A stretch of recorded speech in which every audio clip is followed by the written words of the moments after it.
अस्सलाम वालेकुम, ये है तमाशा न्यूज और मैं हूँ अवैस खटक और मैं हूँ हाजरा खान। बढ़ते हैं हेडलाइंस की जानिब।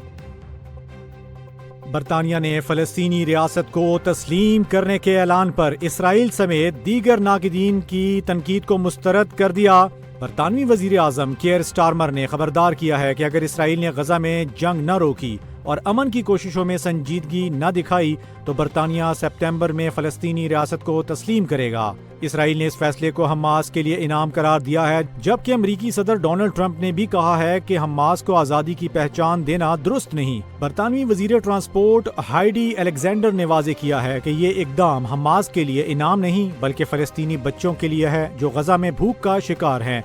वज़ीर आज़म स्टारमर ने कौम से खिताब में कहा कि 2 रियासती हल खतरे में है और अब वक्त आ चुका है कि फ़लस्तीनी रियासत को तस्लीम किया जाए।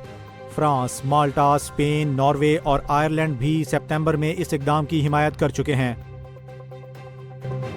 वज़ीर दिफा ख्वाजा आसिफ ने कहा है कि बानी पीटीआई के बेटों को पाकिस्तान आने से हुकूमत क्यों रोकेगी। उनका कहना था कि अगर वो कानूनी तकाजे पूरे करते हैं तो उनकी आमद पर कोई एतराज नहीं। उन्होंने कहा कि पीटीआई को पुरअमन एहतजाज की इजाजत होगी, लेकिन 9 मई जैसे वाकयात को दोहराने की इजाजत नहीं दी जा सकती। नरेंद्र मोदी पर तनकीद करते हुए उन्होंने कहा कि मोदी अब आलमी सतह पर मजाक बन चुका है, उसकी साख खत्म हो चुकी है। फलस्तीन से मुतल्लिक उन्होंने कहा कि गजा के बच्चों को भूखा मारना इंसानियत के लिए शर्मनाक है और बरतानिया को अपनी तारीखी गलतियों का अजाला करना होगा। Governor state bank Jameel Ahmed ने ऐलान किया है कि अगले 2 माह के लिए शरह सूद 11% पर बरकरार रखी जाएगी। कराची में प्रेस कॉन्फ्रेंस के दौरान उन्होंने कहा कि मई और जून में महंगाई की शरह में कुछ इजाफा हुआ है और फिल वक्त ये शरह 7.2% है। उनका कहना था कि एक्सपोर्ट और तरसीलात ज़र में इजाफा हुआ है, जबकि ज़र मुबादला ज़खायर में तकरीबन $5 अरब का इजाफा रिकॉर्ड किया गया है। रवा माली साल में महंगाई की शरह 5 से 7% के दरमियान रहने का इम्कान है। तवानाई की कीमतों में मजीद इजाफा भी मुतवक्के है, जबकि GDP ग्रोथ 3.25 से 4.25% के दरमियान रहने की पेशगोई की गई है। गवर्नर स्टेट बैंक ने बताया कि करंट अकाउंट खसारा 0 से 1% के दरमियान रहने का इम्कान है और तरसीलात ज़र $40 अरब से तजावुज कर सकती है। उन्होंने कहा कि कर्जों की अदायगी का दायरा बड़ा है और हमारी रेटिंग में बेहतरी आई है।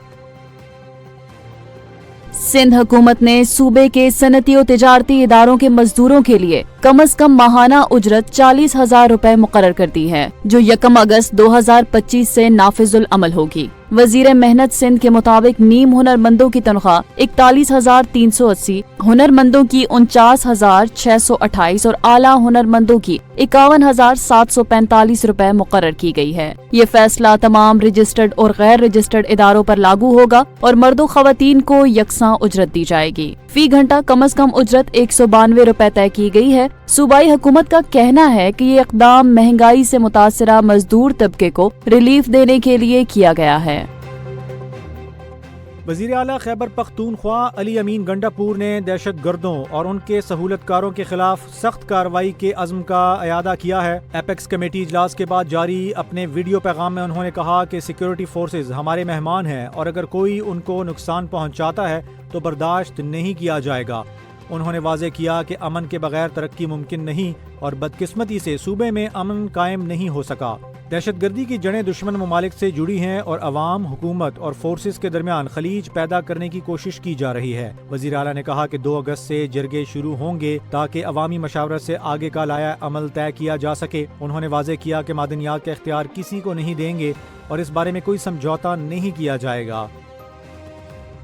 वज़ीर आज़म शहबाज शरीफ ने इंसानी स्मगलिंग के खिलाफ आलमी दिन पर अपने खुसूसी पैगाम में कहा कि हुकूमत शहरियों को बेहतर मुस्तकबिल के लिए महफूज और कानूनी मुआशी मौक़े फराहम करने के लिए कोशां है। वज़ीर आज़म ने कहा कि इंसानी स्मगलिंग एक आलमी मुनज़्ज़म जुर्म बन चुकी है, जिसमें बेरोजगार और नादार अफराद को निशाना बनाया जाता है। उन्होंने बताया कि वफाकी हुकूमत ने इंसानी स्मगलिंग के खिलाफ एक खसूसी टास्क फोर्स तश्कील दी है, जिसकी कार्रवाइयों से इस जुर्म में नुमाया कमी आई है। वज़ीर आज़म ने कहा कि हुकूमत ऐसे अनासर के खिलाफ सख्त कार्रवाई कर रही है, चाहे वो सरकारी एहलकार ही क्यों न हो। उन्होंने अवाम को मुतनब्बे किया कि बेहतर मुस्तकबिल की ख्वाहिश में किसी गैर कानूनी या खतरनाक रास्ते का इंतखाब जानलेवा साबित हो सकता है। امریکی صدر ڈونلڈ ٹرمپ نے 1 اگست سے بھارت پر 25% ٹیرف لگانے کا اعلان کر دیا ہے۔ ان کا کہنا تھا کہ بھارت ہمارا دوست ہے، لیکن اس کے ٹیکس دنیا میں سب سے زیادہ ہیں اور تجارتی رکاوٹیں سخت ترین ہیں۔ انہوں نے بھارت پر روسی ہتھیاروں اور توانائی کی خریداری پر بھی تنقید کی اور کہا کہ بھارت کو اضافی جرمانہ بھی ادا کرنا ہوگا۔ واضح رہے کہ امریکی صدر نے اپریل میں 25 ممالک پر ٹیرف لگانے کا اعلان کیا تھا، جس میں بھارت بھی شامل تھا، اور بعد ازاں ٹیرف میں اضافے کی حتمی تاریخ 1 اگست مقرر کی گئی تھی۔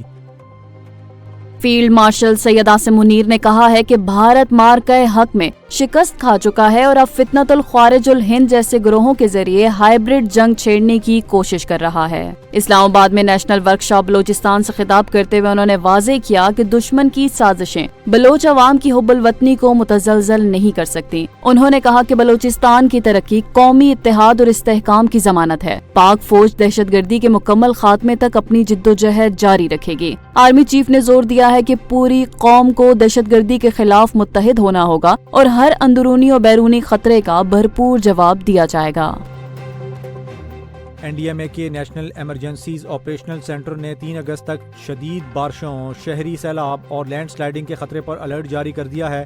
اسلام آباد، راولپنڈی، لاہور، سیالکوٹ اور دیگر شہروں میں شہری سیلاب کا خدشہ ظاہر کیا گیا ہے، جبکہ خیبر پختونخوا کے علاقوں میں شدید بارشوں سے ندی نالوں میں طغیانی اور پہاڑی علاقوں میں لینڈ سلائڈنگ ہو سکتی ہے۔ گلگت بلتستان اور کے پی کے کچھ علاقوں میں گلیشیائی جھیلوں کے پھٹنے سے سیلابی صورتحال پیدا ہونے کا امکان ہے۔ عوام کو ندی نالوں، پلوں اور پانی میں ڈوبی سڑکوں سے گزرنے سے گریز کی ہدایت دی گئی ہے۔ این ڈی ایم اے نے تمام اداروں کو پیشگی تیاری اور اقدامات کی ہدایت جاری کر دی ہے۔